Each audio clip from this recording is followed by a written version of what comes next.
Well, good evening, everyone, and thanks for joining us for tonight's devotion in the Psalms. And tonight I'm going to read from Psalm number 5.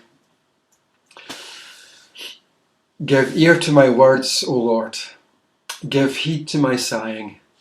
Listen to the sound of my cry, my King and my God, for to you I pray. O Lord, in the morning you hear my voice. In the morning I plead my case to you and watch. For you are not a God who delights in wickedness. Evil will not dwell with you. The boastful will not stand before your eyes. You hate all evildoers. You destroy those who speak lies. The Lord abhors the bloodthirsty and deceitful. But I, through the abundance of your steadfast love, will enter your house.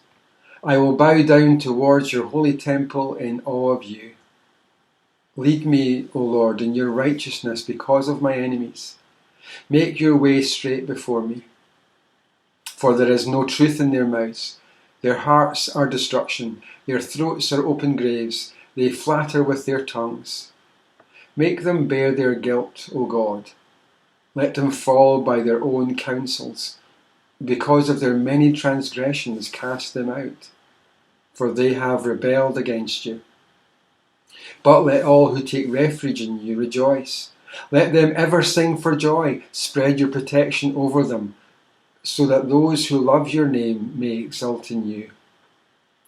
For you bless the righteous, O Lord. You cover them with favour as with a shield. Well, with this psalm, the theme of lament continues. And we should take a moment to reflect on that. The first two Psalms are our entry into the Psalms, and they instruct us that the Psalms are Torah. They are instruction from God and His ways. So we ought to take note that the first group of Psalms are laments. The Psalms are alerting us from the start that living according to the ways of God is not the path to a trouble-free life. Quite the opposite, in fact. David will acknowledge in Psalm 34 that the righteous have many troubles. It's also striking that the response of the psalmists to their troubles is prayer. And so the theme of taking refuge in God is an important one throughout the Psalms. And according to Psalm 2, those who take refuge in Him are blessed. Sometimes our troubles weigh so heavily upon us that whilst we turn to God in prayer, we simply can't find the words. We can't articulate our feelings. We don't know what to say. Notice how David describes his prayer. It not only consists of spoken words, but also of broken words. Give heed to my sighing. Some translations have it as groaning, but it can also mean murmuring. The Apostle Paul echoes this idea in Romans 8:26 when he writes that the Spirit helps us in our weaknesses, for we do not know what to pray for as we ought, but the Spirit Himself intercedes for us with groanings too deep for words. Despite the urgency and desperation of his situation, he also comes with prepared words. In verse 3 he literally says, "In the morning I will set in order my requests." The verb used here means to set in order or to arrange in rows. It's used in Leviticus chapter 1 verses 7 and 8 to describe the way that the priests arrange the wood and the sacrifice on the altar fire and the loaves of bread on the tabernacle table. Dale Ralph Davis notes that just as the priests set the morning sacrifice in order, so too David is getting his prayer in order. His opening plea introduces us to another important theme in the Psalms, the fact that Yahweh is both God and King. And it is the trustworthiness of God's kingship that is the foundation for David's cry of help. The basis on which he comes to God in prayer is God's character. The word "for" at the beginning of verse 4 connects what he's said in the opening plea with what he's about to say regarding the character of God. His plea is possible because of the character of God. And the first thing he declares about God is that he is a God who does not delight in wickedness. The evil cannot dwell with him, nor can arrogant men stand in his presence, for he hates those who do evil.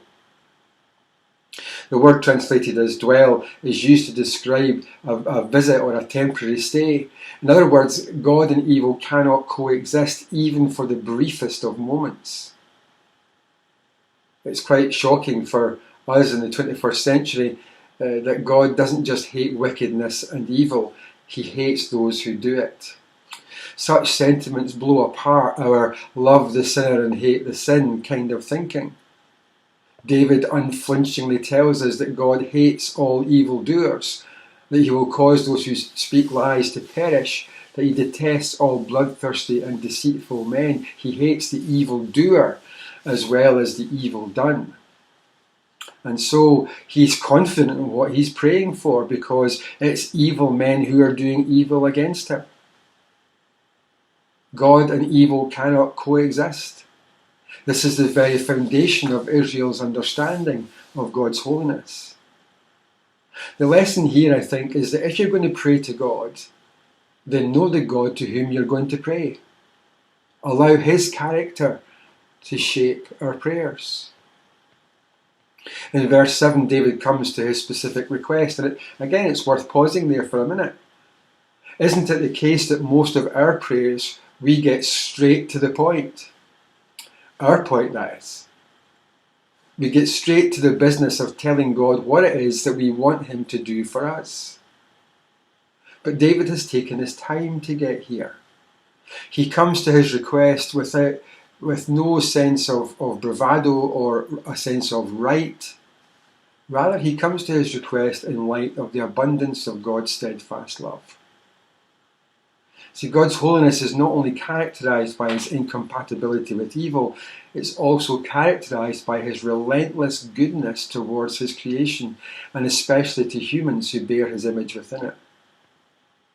So David can make his request on the basis of God's character and on the basis of God's grace. But also he makes his request in an attitude of reverence. For that phrase, I will bow down, suggests a submission to God as he makes his request. He's recognizing just who God is. He hopes in God for deliverance from his enemies by being led in the way of righteousness. In other words, he's looking to God for direction, what he should do next. It might seem an odd thing to pray. In the circumstances, you'd think he would pray for God just to destroy his enemies. But I think David is suggesting here that in these dire circumstances, walking in righteousness is even more critical if he's not to end up like those whose mouths can't be trusted, whose hearts are filled with evil plans. The end doesn't justify the means. David does not want to become like those whom he condemns.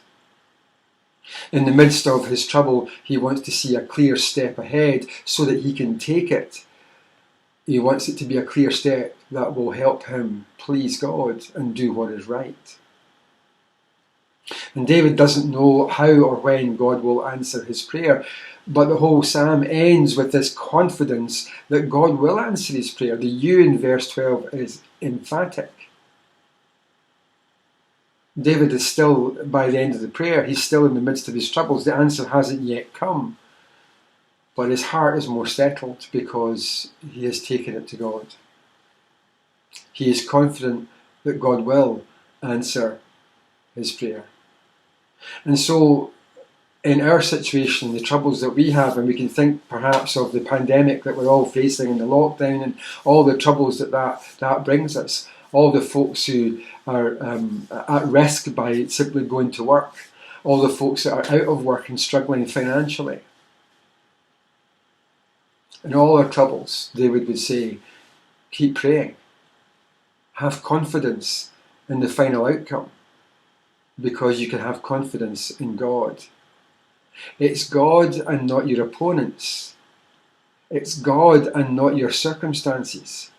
It's God and not your troubles who will have the final word.